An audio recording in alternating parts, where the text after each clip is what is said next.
This is James Shirley, and I'm here in the Friendship Circle, and I'm with Rabbi Mordy Rudolph, and I'm going to begin just by reading a paragraph here about the story of Cecil and David Rosenthal that has been often told in the wake of their loss. The brothers were among those murdered by gunmen at the Tree of Life Synagogue. The massacre took place in Pittsburgh in October 2018. The Rosenthals were active members of their synagogue and the disability community, and the men had intellectual disabilities. And one of the men who knew those brothers is Rabbi Mordy Rudolph, and I'm here with the rabbi now. And he founded the Friendship Circle, which serves people of all abilities in Squirrel Hill. Rabbi, thanks for speaking with me today. And can you just start off by telling us a little bit about yourself, like what you're doing and like where you're from? Sure. Thank you for having me, Jim. So my wife Rivki and I founded the Friendship Circle of Pittsburgh in 2006. We came at it from a unique perspective, we like to say, in that my wife was a preschool teacher at the time, and I was a newly ordained rabbi. And we're both from Pittsburgh. We grew up Orthodox here, and to us, there was a lot of need for a program like the Friendship Circle in Pittsburgh. It's a model that we'd seen in other cities. We're free to it's our own independent organization, but because that was the case, it gave us the freedom to be able to do it the way we wanted to do it, essentially. And we had seen the model, known that there was a need, particularly in the Jewish community, to create programming for people with disabilities. And now the Friendship Circle is extended well beyond just the Jewish community, but at the time that was the perspective we came at it from. And we found it then, and really what spoke to us was, as I was saying earlier, how it's really about enhancing an entire community. It's not just about helping people with disabilities, so to speak. It's about making an entire community better, regardless of whether a person has or does not have a disability. And what we saw as the uniqueness to us was that we really didn't have any real previous exposure to people with disabilities. It wasn't like we grew up with a close friend or relative who had a disability that really touched us or affected us. And to us, it felt like we grew up with the mantra of love for your fellow man, and that was such a basic tenet within Judaism. And at the same time, the people we knew growing up were really just all people who were a lot like us, certainly superficially. And so to be able to go beyond that social circle was something we felt like was a mission of ours in a way. All right, thank you for that. That answers my second question. So I'll go on to the Squirrel Hill community in general here. Can you just describe briefly how does Judaism fit into the Squirrel Hill community? So it's hard to, I guess, fully define that, but what I will say is that Squirrel Hill is just known as being the center of the Jewish community, even though in somewhat recent history the Jewish community is extended out into some of the suburbs, but regardless, the Jewish community has always been in Squirrel Hill. It's special for a number of reasons. One being that it's always been the Jewish community, and even though there are other communities, whether it's the Hill or East Liberty, that have kind of had their ups and downs in terms of Jewish life in those neighborhoods and communities, in Squirrel Hill it's always been here. And the other thing that I always say is interesting about Squirrel Hill is how it doesn't just have one denomination of Judaism. That they say about it in general, about folks with from a certain when you talk about their financial ability, that someone could grow up pretty modestly in Squirrel Hill, make millions and millions of dollars, and buy a house down the street, because it's like that. And I would say so from the Jewish community perspective as well, that someone could be Reform and then decide to become Orthodox, or vice versa, and buy a house down the street. And it's really not, whereas in many other cities, the Jewish communities, oftentimes the Orthodox communities in one neighborhood and the more Reform or more secular community is in another neighborhood. You don't find that in Pittsburgh to be the case as much. Special. So, what opportunities are on your calendar right now at Friendship Circle?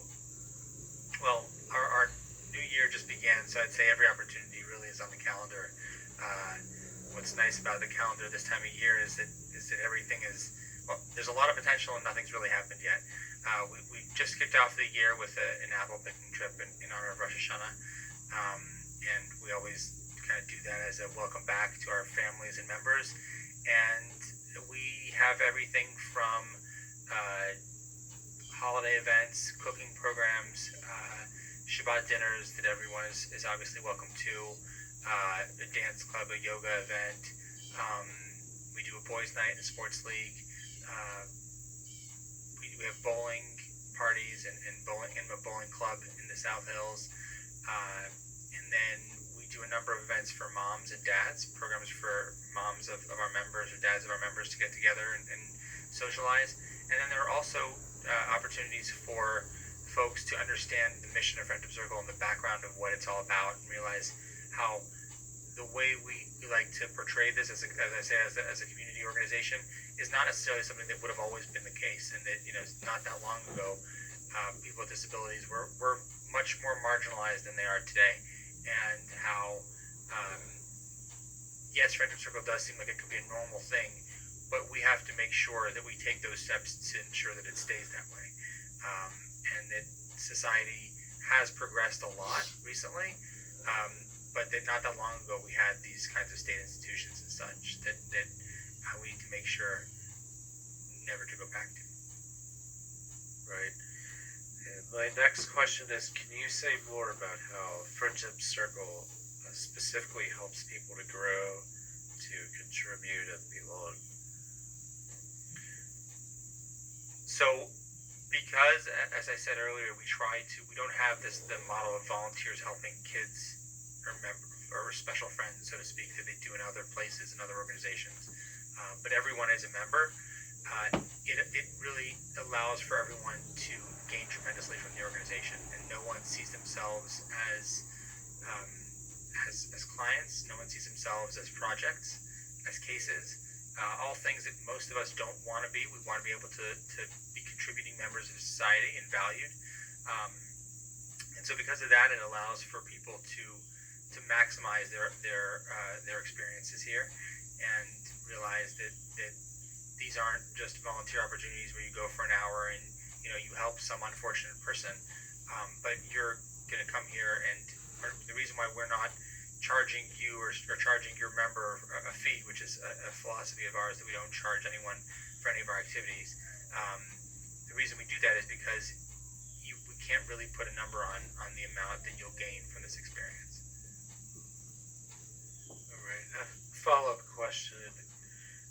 Are you or your organization involved in any social action related to disability? So how do you mean by social action? Like, yes, civil rights, like petitioning the local government, right? That sort of thing. So I'd say we don't necessarily get involved directly in terms of that type of like lobbying or whatever. What we do is, as part of that training that I'm talking about and giving folks the background of what Friendship Circle is about, is encourage everyone to be an advocate. We do a training track to many of our teens about advocacy, about things that are near and dear to them. For many of them, it relates to disability rights. For many of them, it relates to mental health awareness. It's just about teaching this next generation of teens, of young people, that if there's something that they're passionate about, they don't have the luxury to sit back and just watch it, but to really get involved and do something about it, to whatever degree that means. Whether that means, as many of our teens were involved involved in the vigil right after the shooting in October. Um, just roll your sleeves up and do something. If you see a need for something, do it. Okay. Now, can you tell us about the Rosenthal's connection to the friendship circle? Maybe share an anecdote or two about So I didn't really know David well. I'd met him, but I didn't really know him well. And Cecil, I did. Cecil had come around to some of our programs and signed up and wanted to volunteer. And what was interesting to us was how he always wanted to help out, and he was always very outgoing. And came to some of our young adult programs, but really wanted to help more. So wanted to come to some of our programs for kids. And I really wish I would say that Cecil and David were more involved in Friendship Circle, surely. But what was interesting was how they really didn't need something like Friendship Circle, and they were kind of the outliers of their day, because so many of their peers, so many adults who may have had disabilities and were of the same age range, would have been in an institution and would have been somewhere not involved in the community and isolated and not having friends, and they weren't in that at all, and they really felt a sense of belonging in our community. They were a part of our community, and that was what really kind of that was the lesson that we'd like to take, certainly as an organization, from their lives. Yeah, the next question that is going to be asked related to that is, how has the community here at Friendship Circle celebrated their legacy? So that's a lot of it. I would say a lot of it is this sense, and there was there was an article written about it shortly after their passing, about how we've moved from acceptance of people with disabilities into integration, into inclusion, which is kind of the common phrase used today. But we now need to move into another level, which is belonging, and how it's not enough to take the action to include someone in the community, in whatever aspect of the community we are doing so in, but to move now to the next level and making sure that everyone really feels this sense of belonging, and we're not making special accommodations to include them, but that they naturally should belong. So we try to promote to our young people as much as possible about the need for universal design, and things like what we've done this year. Actually, a bit of a new initiative for us is ensuring that we have more of a presence in greater community events, because obviously, like I said, we have a number of standalone activities that we provide, but those are all a means to an end. They're really a means to be able to allow for our members to be part of the greater community.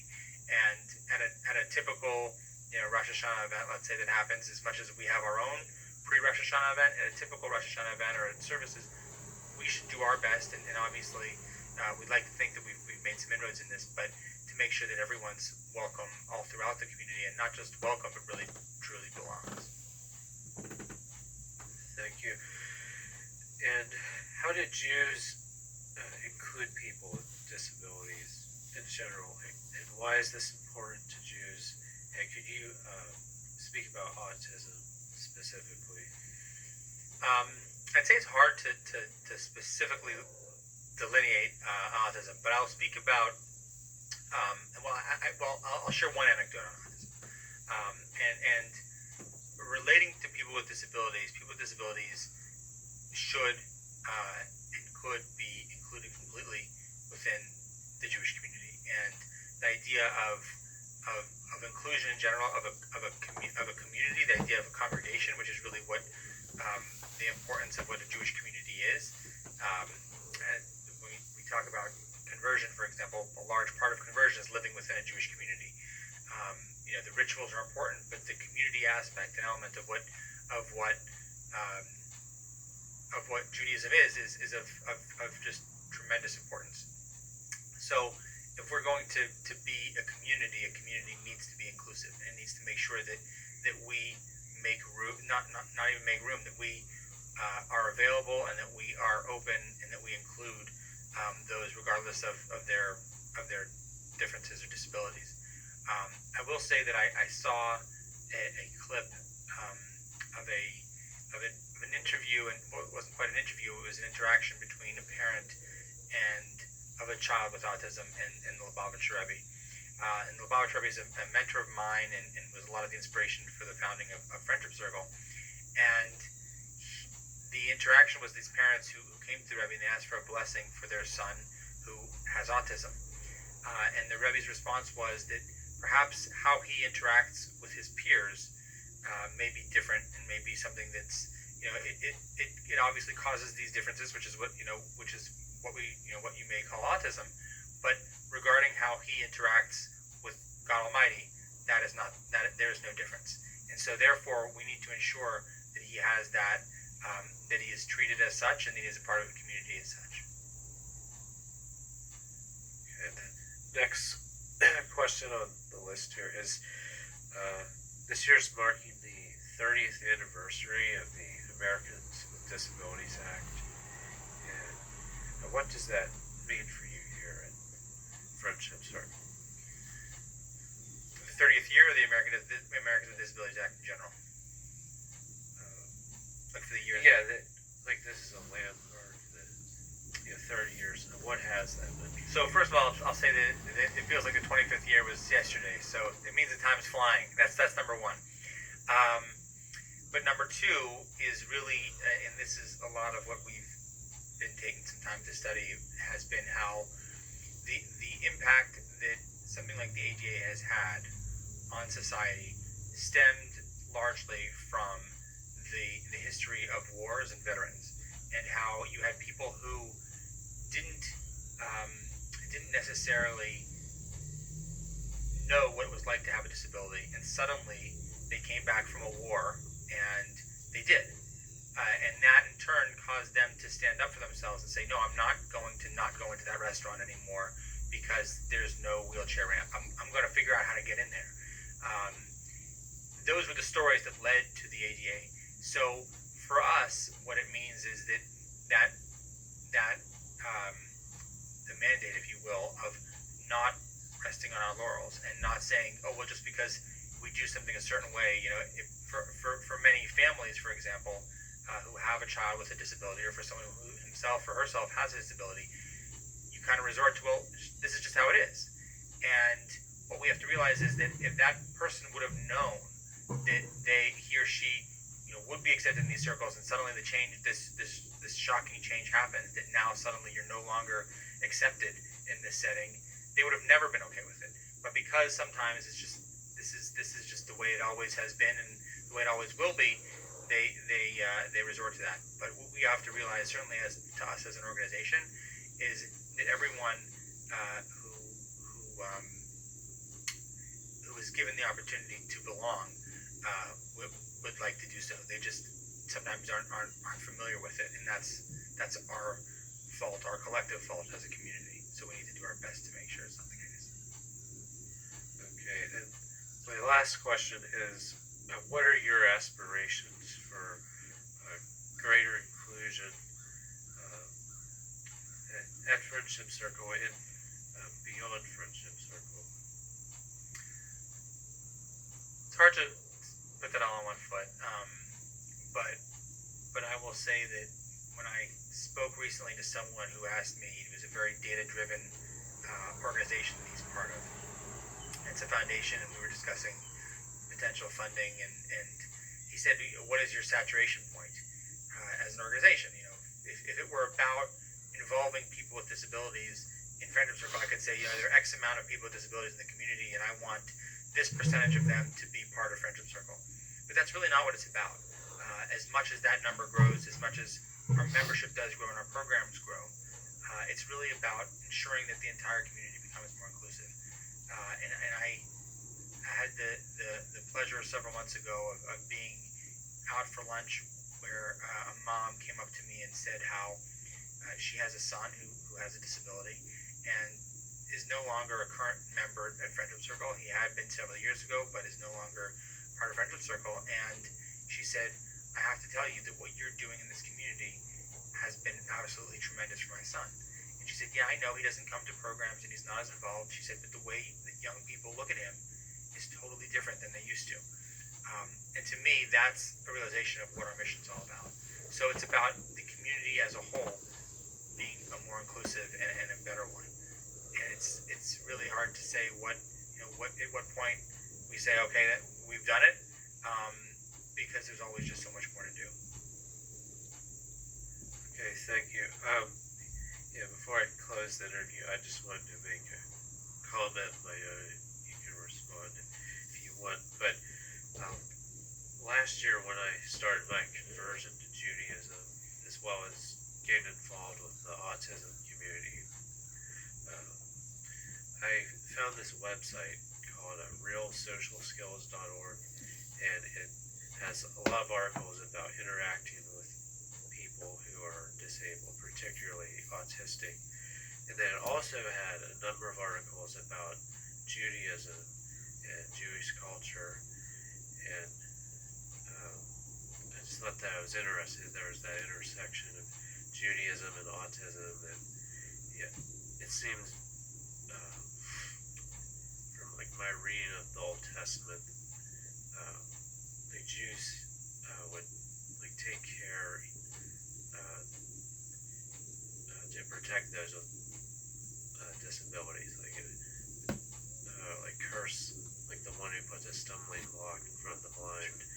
And from our recent history of the Holocaust, my understanding is that disabled people were placed in the camps alongside with Jews. So there seems to be that connection, both biblically and historically, that Jews have had with disabled people.